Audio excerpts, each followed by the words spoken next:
Top quality और consistent performance के लिए सिर्फ सिल्वर पंप्स। टॉप क्वालिटी और कंसिस्टेंट परफॉर्मेंस के लिए सिर्फ सिल्वर पंप्स, नाम याद रखना।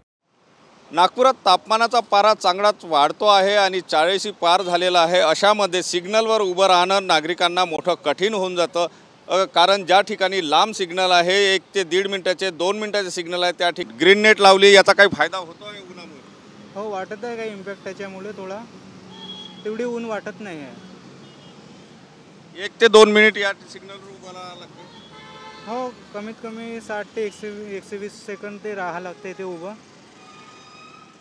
नक्कीच नागरिक दिलासा व्यक्त करताना दिसते आहे। आणखी काही नागरिक आहेत त्यांच्याकडून, दादा ग्रीन नेट लावलेली आहे, उन्हाचा तडाखा वाढलेला आहे नागपुरात, याचा दिलासा मिळेल नागरिकांना?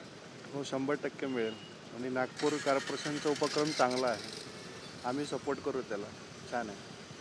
नक्कीच नागरिकांना सुद्धा दिलासा वाटतो आहे यामुळे, कारण या ठिकाणी ज्याप्रमाणे ऊन आहे त्या उन्हाच्या तडाख्यामध्ये ज्याप्रमाणे नागरिकांना कडकडत्या उन्हात उभं राहावं लागते, घामाच्या धारा सतत वाहत असते, अशा परिस्थितीमध्ये ज्याप्रमाणे ही ग्रीन नेट आहे ती कुठेतरी सहारा बनताना दिसते आहे, नागरिकांना दिलासा मिळताना दिसतो आहे।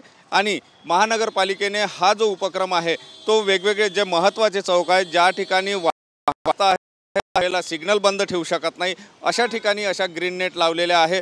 तर ज्या ठिकाणी कमी वाहतूक आहे अशा ठिकाणचे सिग्नल दुपारच्या वेळेला बंद करण्याचा निर्णय सुद्धा वाहतूक विभागाकडून घेण्यात आलेला आहे।